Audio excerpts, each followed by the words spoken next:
Estimados oyentes, reciban una cordial bienvenida al espacio donde el derecho se encuentra con la reflexión profunda. El abogado científico. Este foro es nuestra dedicación a explorar las intersecciones entre las disciplinas jurídicas y el pensamiento crítico, ofreciendo un escenario para el diálogo intelectual y el desarrollo personal en el mundo del derecho. Acompaña a Andrés Arellano en este viaje de indagación y descubrimiento. Cada capítulo está diseñado para profundizar en cómo el razonamiento analítico influye y fortalece nuestras prácticas legales, desafiando las convenciones y fomentando un entorno de aprendizaje basado en la comprensión y el razonamiento lógico. El abogado científico se compromete a ser una ventana a la exploración de conceptos jurídicos a través de la lente de la metodología y filosofía científica, con un fuerte enfoque en el análisis crítico y la evidencia. Este enfoque nos permitirá abordar temas desde una perspectiva única, desentrañando las complejidades del derecho y promoviendo una práctica legal más reflexiva y fundamentada. Así, los invito a embarcarse en esta aventura de conocimiento, donde juntos exploraremos los principios que forman la esencia de la abogacía. Prepárense para un viaje hacia la comprensión profunda y el enriquecimiento intelectual. Bienvenidos a El Abogado Científico.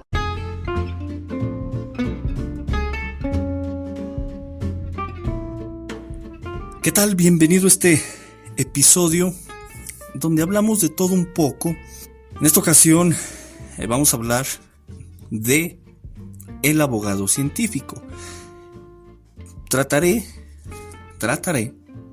de dar un esbozo de qué entender por abogado científico, ya que revisando ahí la lista de los 60 y pico episodios que tiene el podcast, hay uno, el primero pues es ese, ¿no? El abogado defensor como científico, y luego están otros de si es científico el conocimiento que tiene un abogado, pero esos eran simples esbozos. Bueno, el primero sí era un tanto un ensayo, ¿verdad? Que se ha ido modificando con el tiempo, y el otro era pues, como un ensayo breve de un par de ideas ahí, para practicar algunas cosas propias de estos temas de los episodios de los podcasts.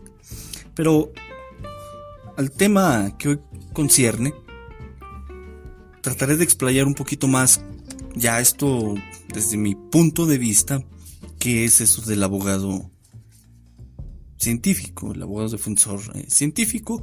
Me acotaré principalmente a la cuestión penal. Bueno, pues es el área que mayormente domino, en la que llevo casos para, evidentemente, defensas. Asesorías jurídicas para víctimas casi no tomo uno o que otro para efectos de mantener vigente y en la práctica el conocimiento, pero mi enfoque es más en la defensa. Por abogado, y más en concreto como por abogado defensor, pues bueno, podemos entender que es una persona que realiza un estudio metodológico de un caso para construir una defensa. La defensa es en el sentido teórico como práctico o de despliegue de actividades dentro de un proceso y procedimiento penal. Aquí surge una primera cuestión, este tema metodológico, y este está intersectado con el tema científico. A comparación de la cuestión de un empirismo, la diferencia metodológica es que busca un ordenamiento, una secuencia del hacer, ¿sí? De ahí que el científico ordena y sistematiza sus actividades a través de cierto método, ¿no? Generalmente en libros de metodología se define el método como una secuencia de pasos, y la metodología como la disciplina que estudia al método. Por tanto, el abogado científico en un primer momento utiliza un método concreto que está dentro de una metodología, ya sea cualitativa o cuantitativa, como la metodología cualitativa, ¿no? Se basa más en aspectos de racionalización de información, interpretación conceptual, Y bueno, la cuantitativa, que es propiamente ya medible, de probabilidades, cuestiones estadísticas, etcétera, etcétera. Y dentro de el método que se aplique y de alguna de estas dos metodologías, va encaminado también el tema de las técnicas, ¿sí? De el cómo realizar un paso del método. Cómo realizar una entrevista, cómo redactar un documento, cómo observar, cómo revisar documentos. Para esto hay técnicas, es decir, cómo hacer ese paso. ¿Cómo reviso yo una carpeta de investigación? Para esto puede servir la técnica de revisión documental. Esta la utilizan, por ejemplo, historiadores. Esto es el ejemplo, y cuando se revisa, por ejemplo, en fiscalía, la carpeta de investigación, va y se observa un conjunto de documentos y se extraen datos concretos, pero no datos que a mi experiencia, a lo que yo creo que debo de obtener, no, sino a lo que la secuencia de actividades que la técnica me indica es lo que me va a propiciar la obtención de información de ese documento. Así se aumenta más la objetividad y se reduce la subjetividad, en tanto a leer o ver lo que yo creo que tengo que ver, sino que dejamos de lado esto y nos enfocamos en lo que tiene que hacerse con base en la técnica y acorde al método y la metodología. Es decir, acorde al que tengo que hacer en este paso dentro de una secuencia completa de pasos de determinado paradigma o forma de ver la investigación, la obtención, la secuenciación sistemática de mi quehacer en la actividad defensiva. Técnica, método y metodología. Bien, una vez identificados esto, evidentemente puedes adherirle más cosas acorde a tu corriente teórica, a tu propia visión particular. Yo solamente estoy haciendo una síntesis. No obstante, esta forma de llevar a cabo un análisis de información, una sistemática práctica, vaya, de un hacer algo, conlleva cómo decimos lo que hemos obtenido. Esto es, ¿qué lenguaje vamos a utilizar? Vas a decir, bueno, pues yo puedo usar el inglés y el español, el alemán, el japonés, el chino, mandarín, sin problema. Sin embargo, no me refiero al lenguaje natural al que te vas a expresar, sino al lenguaje propiamente científico, a la forma de razonamiento, ¿sí? Vaya, esa clase de pensamiento que vas a estar realizando. ¿Va a ser con un lenguaje ordinario o vas a utilizar uno diferente? Porque las inferencias, o sea, esa actividad de carácter mental en la que afirmas una proposición sobre la base de otra u otras, conlleva la utilización de un lenguaje. De ahí que qué lenguaje vas a usar, ¿no?, para realizar esas inferencias. Recordemos que el lenguaje natural suele ser vago, impreciso y muy amplio en cuanto a significados de una propia palabra o de una palabra. Entonces, el lenguaje más acorde es el de carácter lógico, pero esto conlleva a identificar las proposiciones que construimos a través de oraciones declarativas del lenguaje natural en el que soportamos las formas de expresión, como el que yo estoy utilizando en este momento es el lenguaje natural del español. Y si te fijas, estoy teniendo que usar muchas declaraciones o muchas oraciones declarativas para expresarte una proposición, que la proposición no es otra cosa más que lo que las oraciones declarativas afirman al ser articuladas, ¿sí? Las proposiciones entonces no son entidades lingüísticas. Estas se desprenden de lo que se articula en una oración declarativa. Y sobre esta proposición, entonces ya cae una cuestión lógica.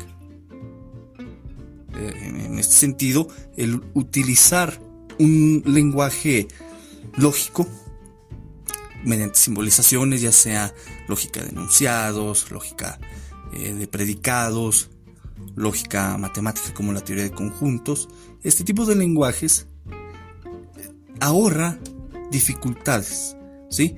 Porque recordemos que una de las labores científicas es precisar el lenguaje, y para evitar vaguedades requerimos simbolizar. Requerimos un metalenguaje que nos ayude a pulir, analizar, ordenar aquellas proposiciones que mediante el lenguaje natural realizamos.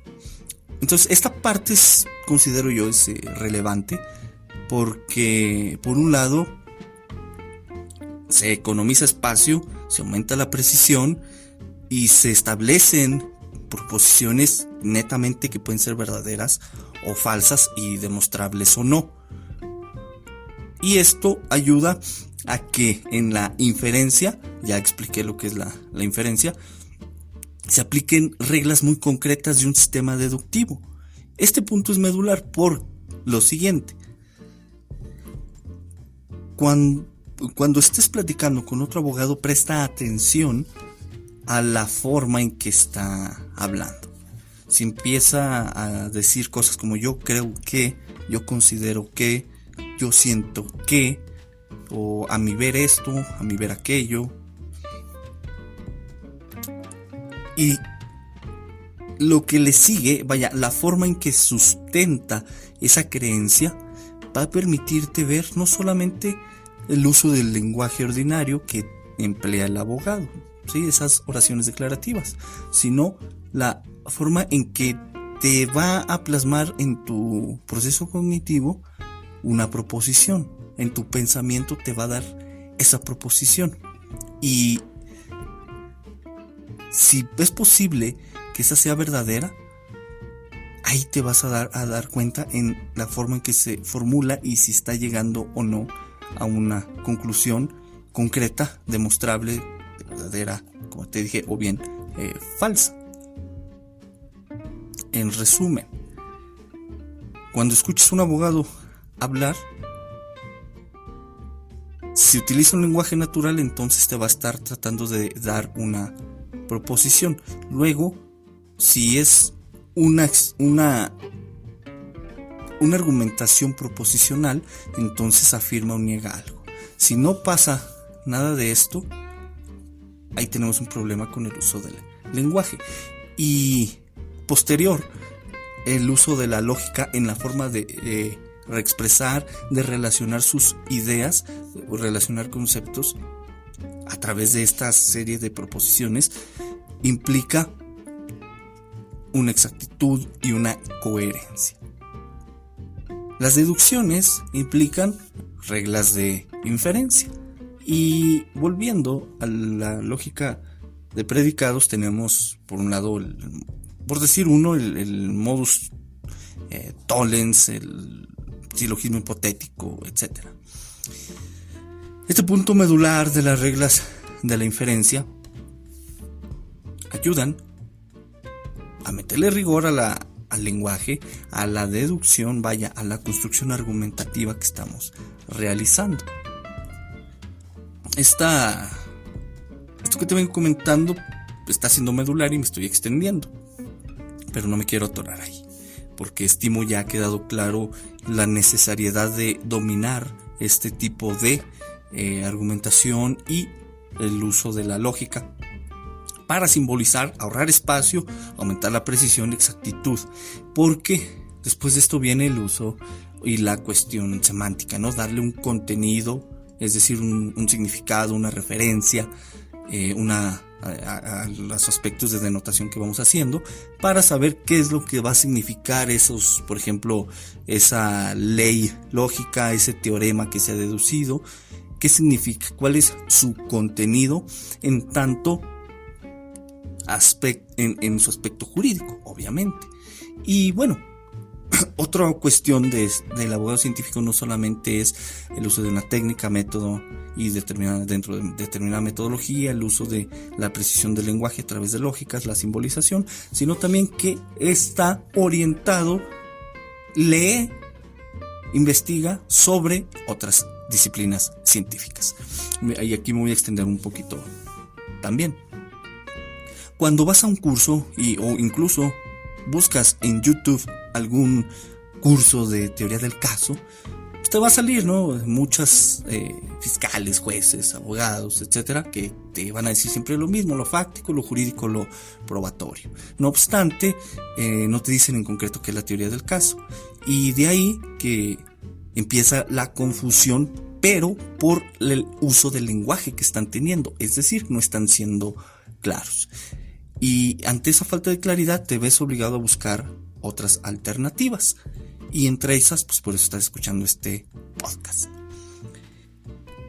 Cuando estás orientado por la ciencia, que es el punto, en esos videos, en algunos cursos, no te dicen exactamente a qué ciencia debes acudir, sino que te venden la idea de que la cientificidad de la investigación se encuentra por el uso de peritos. Que el psicólogo, que el criminalista, que el químico, que el biólogo, que el evaluador, etc. Esa es una verdad a medias, ¿sí? Y por lo tanto es una falacia. Porque descuidan que el propio fiscal, el propio abogado, tienen que hacer una labor científica. Como ya te lo he venido expresando, y a lo largo de todo de estos 60 y pico o 70 episodios, y esa preparación no solamente es metodológica, es leer de ciencias, psicología, neuropsicología. Obviamente, pues no te enfoques tanto en el psicoanálisis, porque estamos hablando de cuestiones científicas, no pseudocientíficas. Y psicología, neuropsicología, química, bioquímica, física, ¿sí? Física, yo no sé, partículas, o simplemente la física clásica, para empezar. Criminología, criminalística, bueno, la criminología científica, porque hay una que está basada en el psicoanálisis. La criminalística también, bueno, esa tiene rigor científico, pero tiene su aspecto dogmático, etcétera. Buscar también esa criminología que es de corte científico y no tanto dogmático. Están muchísimas otras, es que son tantas las disciplinas, y que hacerte un listado pues sería larguísimo. Entonces, en síntesis, hay que leer artículos de diferentes ciencias, libros, ir buscando en qué límites se encuentra ahorita la ciencia o la disciplina que elijas dentro del campo científico. Sociología, por ejemplo, esto es muy útil. La sociología también evidentemente tiene que ser científica, y esto ayuda a ampliar tu panorama para interpretar la ley, porque sabemos que hay hay formas de interpretar la ley. Y aquí viene el siguiente punto. La interpretación de la ley, se dice en la escuela, es literal, teleológica, gramatical, lógica, histórica, etc. No obstante, se descuida mucho la interpretación lógica o la lógica gramatical. Y ahí, si tú penetras ahí, vas a ver que hay sistemas conceptuales como la teoría de conjuntos que te va a permitir hacer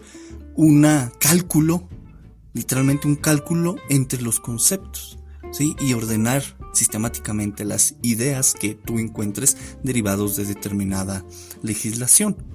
Es complejo, evidentemente, tenemos muy poco material, pero sí hay. Si puedes encontrar tú, por ejemplo, si le pones en Google Academic, en Google Académico, te vas a encontrar un par de artículos interesantes, pero vas a tener que poner palabras clave, ¿no? Como teoría de conjuntos, análisis de la ley, teoría de conjuntos, así. Y bueno, a ver qué te pueden salir algunos. Ahora, esto, el utilizar la lógica y la interpretación gramatical, también está la sistemática. Esto, acuérdate, te va a ayudar a precisar el lenguaje, darle exactitud, coherencia, pero vas a tener que darle una semántica a esos símbolos, un significado, y ahí pues vas a tener que buscar una teoría del significado que te ayude a darle a tu sistema conceptual que estás construyendo de este carácter interpretativo de la norma jurídica un contenido. Y eso no cualquiera te lo va a refutar. Es que yo creo que la ley dice esto. No, o sea, espérate. Tú crees, pero ¿cuál es el fundamento de tu creencia? En el sentido de que es interpretación histórica. ¿Y por qué la histórica está mejor que la lógica? Porque no la complementamos. Y empiezas, pues, puedes destruir interpretaciones, sustentar la tuya y no cualquiera te la va a rechazar. Al contrario, puedes dar incluso pie a que con tu interpretación se aplique alguna otra y bueno, se construye algo mejor, o incluso la propia autoridad, ya sabemos que son muy astutos, pues tome ideas que tú has puesto y usarlas junto con su sistema doctrinal y alguna interpretación, pues usarlos en tu contra. Eso puede pasar, pero tú estás haciendo tu trabajo. Siguiente punto es darle ya el alcance práctico, la actividad, ¿sí? Esa serie de actos que despliegas de manera defensiva. Y para esto vas a tener que acudir nuevamente a la argumentación y a la lógica para darle una coherencia, ¿sí? Y en el sentido de que cuando pidas, por ejemplo, la realización de un acto de investigación, va a llevar tu petición ante el Ministerio Público, va a ir orientado científicamente, tal vez en la petición de algún dictamen. Mira que aquí está una parte de el quehacer científico donde propones un dictamen con determinados puntos a dictaminar, ¿sí? O bien pedir claridad sobre determinados aspectos del dictamen, ya sea a través de informe, una ampliación del dictamen o entrevistando al perito. Puedes llevar al tuyo y decir, pues, ¿para qué me complico? Llevo a mi psicólogo, mi perito, que me vaya orientando en la entrevista. A ver, ahora pregúntele esto, licenciado. A ver, ¿y esto qué? Y anótale en la entrevista. Es válido también, pero hay que dominar ciertos conceptos que van a andar por ahí enunciándose, refiriéndose, diciéndose proposicionalmente, ¿sí? Que de la técnica del kinésica, que es del psicoanálisis, o que la etapa de desarrollo del niño, que la teoría de Piaget, etcétera, etcétera. En criminalística, que el lugar del hecho, el lugar del hallazgo, etcétera. Y muchos otros conceptos, ¿no? Entonces, dominar esto es crucial porque tú estás informado por la ciencia, pero a la vez esa información te dota de una visión amplia del campo científico y a tu vez aplicas cierta metodología, método y técnica propiamente adecuadas a tu trabajo como abogado. Complementas, aplicas y los resultados tú mismo los vas a anotar. Y lo que te trato de decir es que le llenes el ojo al juez, que vea que tú como abogado, pues, si te pusiste a estudiar tu caso, que si manejas cierto lenguaje técnico, reduces tu subjetividad, aumentas la objetividad y tienes coherencia, precisión, exactitud, dotas de un correcto significado y alcance tus términos y das claridad a tu exposición. Que si hay ciudadanos que no te entienden, ese es problema del ciudadano. Tu trabajo es ante el juez, porque el que te resuelve el caso es el juez, no el ciudadano. Ciudadano, bueno, ya podrá preguntar, podrá investigar ¿Me explico? Entonces no caigas en esa idea que te venden algunos de que tienes que ser simple en el lenguaje, pero tan simple que descuides las cuestiones técnicas que necesita el juez. Y también tú mismo para entender el caso. Es complejo esto, pero te estoy dando la idea. Esto ya vamos a ir más allá, porque si utilizas hipótesis, ya sabemos que una forma de empezar a construirlas es a través de la inducción. A la inducción ya sabemos que le sumas una máxima de experiencia, extraes consecuencias y planteas tu hipótesis y lo vuelves a deducir consecuencias, y ahí empieza la recabación de datos para ver si la hipótesis es correcta o no, ¿no? En este caso puedes establecer hipótesis de trabajo o unidades de análisis, ya puedes combinar ambas, o sea, ya es cosa de estilos y gustos. No obstante, a lo que arribamos es que tu trabajo como abogado esté precedido por una concreta idea de trabajo. Y esta idea de trabajo ya sabemos que fue construida con cierta metodología, con cierta visión de las cosas, con cierta información científica. Y ya el despliegue de tus actividades va enfocado, va encaminado a aquello que determinas en tu hipótesis o en tu unidad de análisis de tu caso. En resumen, el abogado científico es aquel que está informado por la ciencia y aplica una metodología, un método y una técnica concretas. Es preciso en su lenguaje, ¿sí? Evita las vaguedades del lenguaje natural, utiliza la lógica y más precisamente logra simbolizar algunas proposiciones y luego las dota de un concreto significado, ayudado de las teorías que domina en el campo jurídico, su forma particular de ver el mundo en este sentido, ¿no? Y pues también van caminando cierta epistemología, y esto para lograr que con información científica de diversas disciplinas, más la aplicación de un método propiamente a su quehacer como abogado, le preceda un conjunto sólido de conocimientos para establecer una hipótesis, una unidad de análisis, y despliegue su actividad defensiva encaminada, enfocada y con un respaldo científico. Esto da calidad a tu trabajo, te da credibilidad y justifica evidentemente los honorarios que se cobren. Limita, tiene sus contras, te puede limitar los casos, pero aquí tienes que sopesar si quieres cantidad o calidad. El cliente quiere calidad, entonces tú ya sabrás qué le ofreces. Esto es una síntesis en la que hablamos de todo un poco,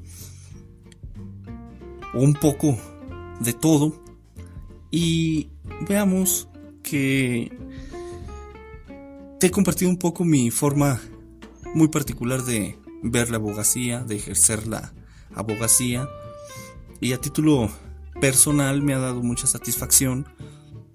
Me ha ayudado a detectar a veces errores que cometía cuando ignoraba todo esto, y aquellos errores que detecté tras la revisión de casos muy anteriores, también a veces propios, ¿no? Que algunas cosillas se presentan y dice, caray, pues esto no es así, a ver, vamos a repasar metódicamente. Aquí está el error, estoy siendo subjetivo o ya estoy prejuzgando los datos, etcétera, etcétera. Es cuando el cliente, por ejemplo, por usar una analogía, le das el dictamen de su caso y le explicas cómo le hiciste, y no nada más dices, no, es que por experiencia. Yo creo que cuando omites decir eso, que reduces todo a una simple experiencia, una simple obtención de datos sensoriales y una medianona racionalización, pero de manera intuitiva, en donde extraes conceptos y no los racionalizas todavía más con cierta estructura conceptual, teórica, lógica, sino con la experiencia y la intuición le dices, pues su gano se casa, su gano se casa, su caso se puede ganar, o más bien su caso tiene posibilidades racionalmente de lograr un resultado favorable, porque mire que, y le dices, no, aunque no le entiendas, aplique este método, esta técnica, este procedimiento, este marco teórico, la lógica me indica esto, etcétera, etcétera, y esto me arribó a esta conclusión. Entonces, no es que yo crea que, sino que lo que apliqué me indica que puede pasar esto. Tienes que, bueno, en mi caso yo les entrego lo análogo a un dictamen y adjunto va una propuesta de honorarios. Me ha tocado que hay veces que sí van con otro abogado, ¿no? Para ver si nos está haciendo uno nada más ahí echándole crema a los tacos, decimos en México, que significa ir más allá de lo que realmente se puede hacer, decir más de lo que realmente es, ¿no? O sea, echarle crema a los tacos. Y me ha tocado, te soy franco, abogados que dicen que para qué tanto, que para qué se sea tanto, que si su caso está muy sencillo.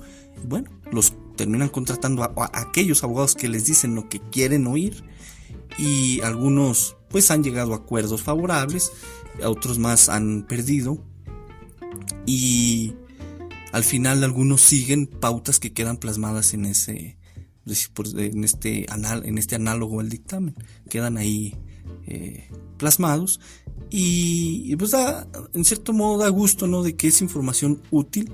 Evidentemente se paga, el dictamen se paga, y las consideraciones éticas que hay atrás de esto, es decir, el comportamiento que asume uno como abogado, el comportamiento que asume el cliente y el comportamiento que asume el otro abogado dentro de la actividad defensiva, en tanto normas que ayudan a dirigir su comportamiento. A esto me refiero en la cuestión ética, dentro de la cuestión también moral. Ya sabemos que la ética pues es la teoría de la moral, ¿no? Analiza estos conceptos morales. Dentro de esto es también interesante porque se crea la imagen de un buen o mal abogado. Para mí, un buen abogado es aquel que evidentemente sigue una actuación científica. Y un mal abogado es, para mí, el que es netamente dogmático. Hasta aquí el episodio. Hay muchos otros temas. Sin embargo, te quería compartir un poquito esta cuestión del abogado científico. Me enfoqué en 2 temas: el lenguaje, y ahí me explayé un tanto en el lenguaje, y también en la cuestión de estar informado por otras ciencias, y cómo los cursos son falaces, ¿no? Porque te venden la verdad a medias de que el fiscal o el abogado son investigadores jurídicos, cuando también son investigadores científicos, tanto en el propio campo jurídico, al aplicar determinadas técnicas y métodos interpretativos cuya lógica necesariamente tiene que estar inmersa, y también científicos en tanto al campo de los hechos, porque aplican técnicas que por sí pueden ser utilizadas por el abogado para que él interprete la información que le dan los otros científicos. Me explico, como el psicólogo, el criminalista, etcétera. Cómo esto puede ayudar a establecer alguna correlación, alguna causa, ¿sí? de realizar inducciones para establecer alguna hipótesis de trabajo que dé lugar a una nueva línea de investigación, etcétera, etcétera. De ahí que espero te haya sido de utilidad. Comparte, comenta. Fue un gusto estar aquí compartiéndote algunas cosas que personalmente me agradan, que dirigen mi actuación, y nos escuchamos en el siguiente episodio. Hasta luego.